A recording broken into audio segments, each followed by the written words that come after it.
Hey, and welcome to the Whisky Wealth Warrior podcast. So, I'm your host, Glen Palmer, and on this show, it's for those who respect the spirit and think long term about wealth. Now, this isn't about hype or quick flips, it's about understanding whiskey, firstly, as an asset from a bonded warehouse to the balance sheet. But before we dive in, a quick word. This show is sponsored by Whisky Wealth Mastery. It's an education platform dedicated to helping people understand the whiskey investment properly. So each episode features industry insiders and serious whiskey people, cutting through the noise with real insight and real experience, and having those honest conversations about why so many people fall in love with this liquid gold in the first place. Because if you're going to play the long game, you may as well play it like a warrior. So today's show guest is Nicholas Cain. Now, he is a food service designer based in Houston, Texas, with a background in hospitality and the wine trade, and a genuine love for great beverages. Now, whiskey sits firmly in his top two. And today we're having a relaxed but thoughtful conversation about why this liquid gets under people's skin and where curiosity can sometimes turn into something more. So, Nicholas, you don't mind if I call you Nick, do you? That's fun. Thank you My very mom calls much. me. Thanks for thanks very much for being on the show, and can't wait to jump into this one. So let's just jump right in, shall we? Yes, let's do So, it. Nicholas, you've sort of worked in both wine and hospitality. So, what was your path that pulled you to whiskey, and what actually pulled you into whiskey as a spirit? Um, well, I had what I would consider to be a very fortunate job about 20 years ago, working at a boutique hotel with two restaurants. The hotel itself was a passion project, Hmm. uh, more so than a business for the couple. So the bar program, the beverage program was more about give us the best selection, more so than make this much money. So I'm sitting there 27-ish years old, looking at the top shelf and seeing, I don't know, off the top of my head, 23 to 25 single malts sitting up there. Um, a dozen and a half bourbons, you know, blended Canadian whiskeys, blended American whiskeys, like the whole lot. Yeah. And, as I wouldn't be a responsible hotel or restaurant manager if I didn't sample every single one of them. Yes, that's So what responsibility looks like. yeah, I mean, at the time, $10, $12 American was a little bit pricey for a beverage. Yeah, So if I'm going to ask somebody, or we're going to have something on the menu for $25, $50, $100, I'm going to you're want to gonna have to know explain why. exactly. Um, so at the time, my tastes were a little bit more specific. I kind of started at the far end of the whiskey spectrum. I became a Freud lover Yeah, um, right from the jump and had to work my way backwards into less peaty scotches um, and kind of backwards then into bourbon. And now it's about even. I would say my love between bourbon and scotch. But yeah, that was the gateway for me. nice.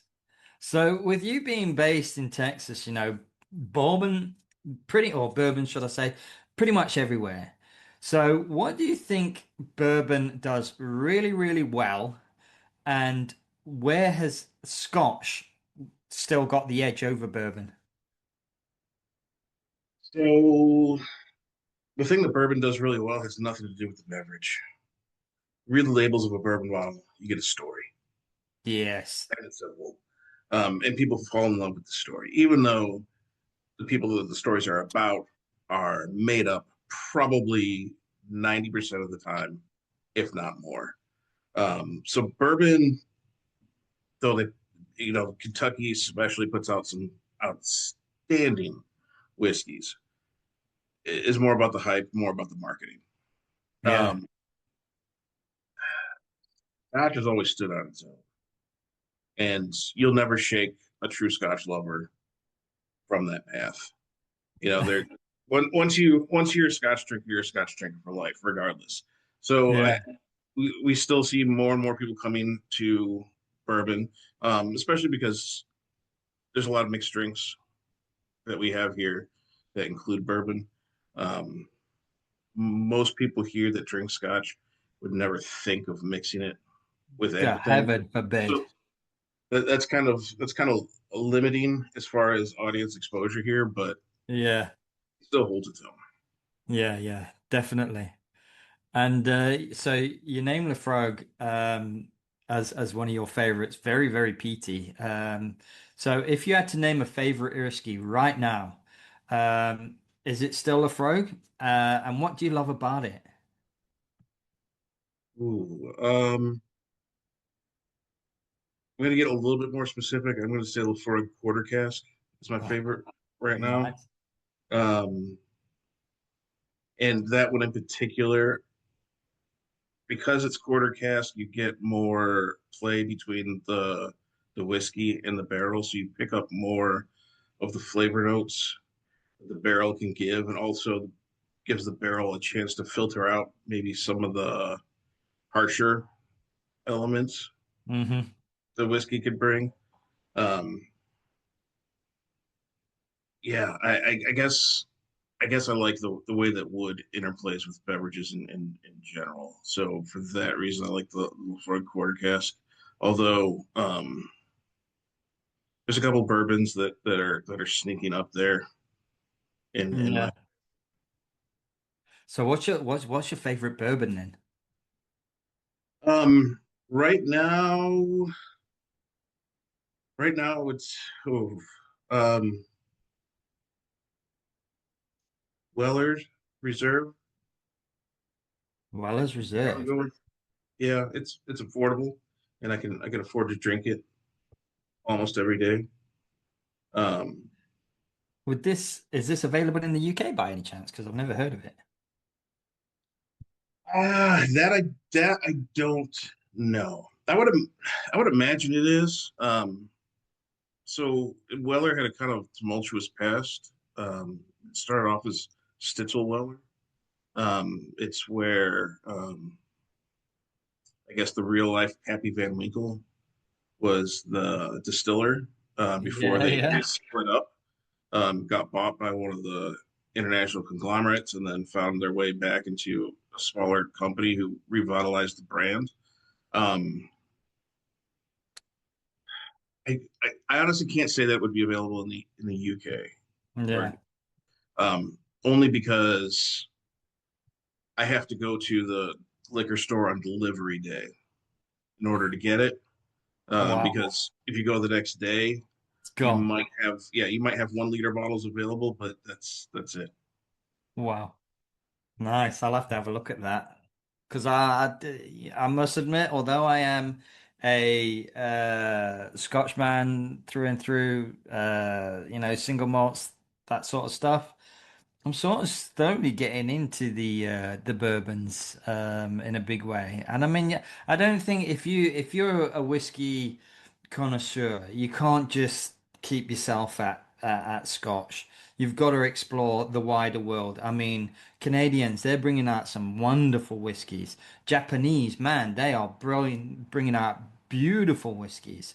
So and even India, India's bringing out some really, really outstanding whiskies that can, hold their own with Scotch. So, yeah, I think if you're going to be a whiskey connoisseur, you've got to try at least a whole numerous sort of plethora of whiskies, including bourbon, to be honest.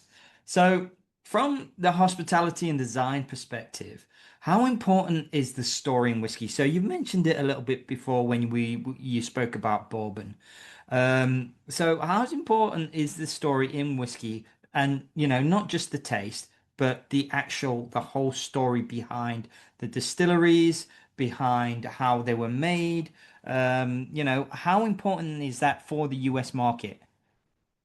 Um, from a retail aspect, it's pretty important because people don't tend to have a lot of help when they're walking the aisles of a store, and they're going to pick up a label and read it when they have time to do so.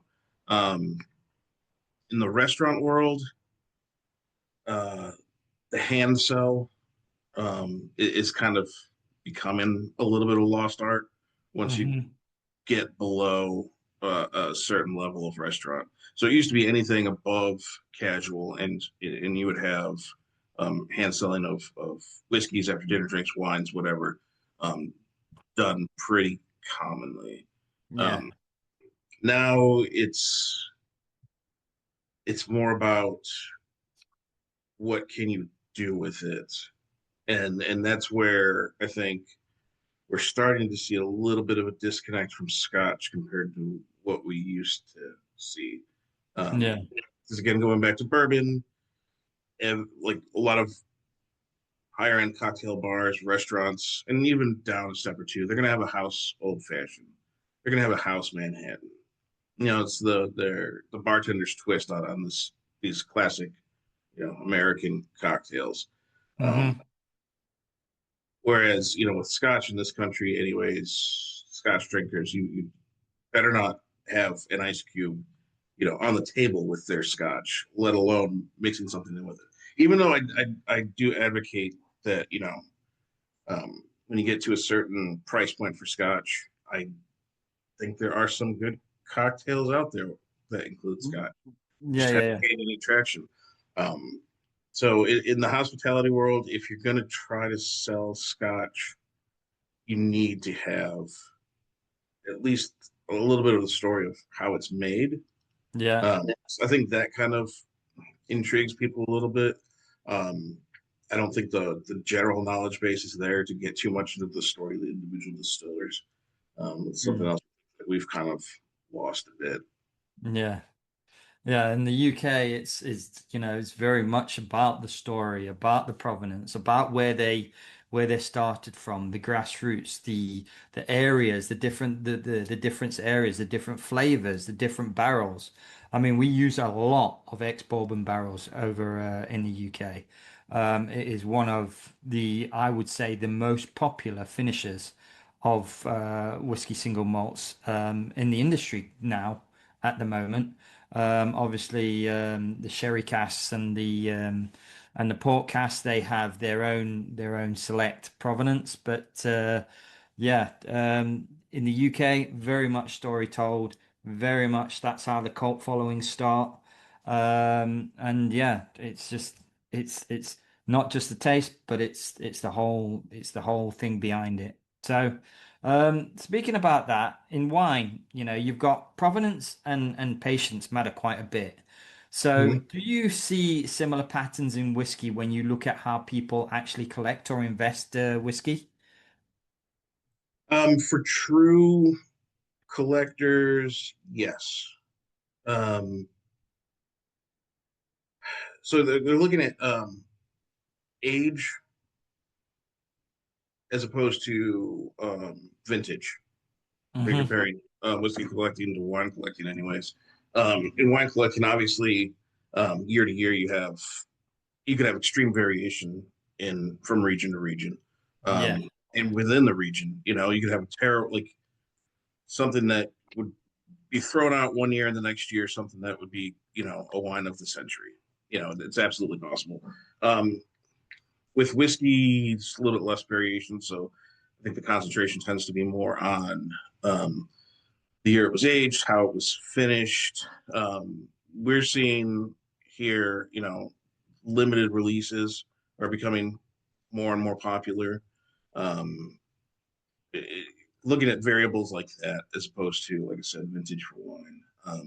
But um, I'll roll the dice on if I'm going to open a 50 to 80-year old bottle of whiskey a little bit quicker than with wine. With wine, I'm going to really want to dial in on the provenance before I Hmm. open an extremely aged bottle.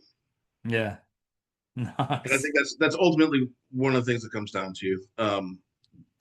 I think wine fraud has scared people off of the quote unquote story of old wine, Yeah. especially when it came to the supposed Thomas Jefferson bottles, which turned out to all be fraudulent from the late 1700s. Um, there's not as much people aren't fearful of whiskey faking here anyway, so it's Yeah. a little bit easier to jump into. And when you know that it's not going to spoil, it's Yeah. to wrap your mind around collecting and holding on to it. Yeah, that's a definite a bonus towards that is once it's been bottled, it's not going to spoil. You could have a 45 years, 50-year in a cask, maturing nicely, getting those rich notes, and then bottling that, and that once that's bottled, that 50-year-old is not going to spoil at all. It's going to stay like that, which is good. So, for whiskey lovers who's never considered the actual investment side, so flipping the switch a bit and going into investing, what do you think stops them from actually exploring whiskey as an alternative asset? Exit point.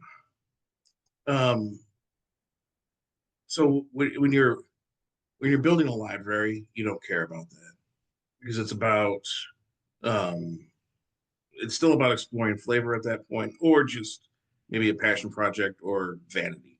Hmm. Um, I think what stops a lot of people is exit point. Um, and honestly, it's the same for wine to a point. When you're exploring it as an asset, people want to know, how do I cash this in? It's not like buying a stock where we've got apps now.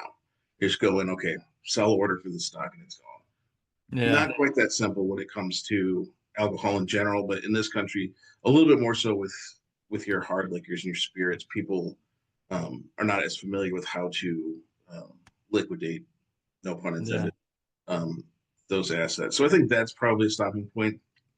In addition to, uh, for especially with some of the rarer, some of the older spirits here, the secondary market, it can get ridiculous very quickly yeah, when it comes to whiskeys. Probably things are probably traded at and sold at 3 to 5x their actual value, which then yeah, affects their actual value. So um, I think that also scares people away from collecting, because if you don't can't yeah. afford to pay that, um, good luck getting the rarer bottles at your liquor store because you're probably not on their quote list. Yeah, yeah. And it's all about doing your due diligence. I always advocate that you got to know your exit point before you even start. And one of the things, like you say about them, is the whiskey industry is very vague out there. There's not a lot of information out there on, reputable brokers, your exit strategies, how long you're going to hold for, the sort of things to do like the insurance documents, what to actually look for in insurance documents to make sure that that cask belongs to you. So yeah, I understand where you're coming from, Nick, and I appreciate that whiskey investing is very vague and why it's not hyped and touted as one of to be, in my opinion, one of the best alternative assets to invest in. Because at the end of the day, there's always going to be collectors and there's always going to be people like me and you that drink whiskey and appreciate Yeah, whiskey. So, anyway, Nick, love having you on the show. Really enjoyed the conversation on what is pretty much my favorite subject in the whole wide world. Once again, thanks to my listeners and the viewers of YouTube as well. That wraps up today's episode. I want to thank my guest for joining me on the show and sharing his passion with me. And as a reminder, this show was brought to you by Whisky Wealth Mastery, where whiskey lovers go to learn the investment side of the spirit properly and responsibly. You've been listening to the Whiskey Wealth Warrior podcast. I'm your host, Glen Palmer, and I was joined today by Nick Cain. Thanks again for listening and watching, and I'll see you on the next episode.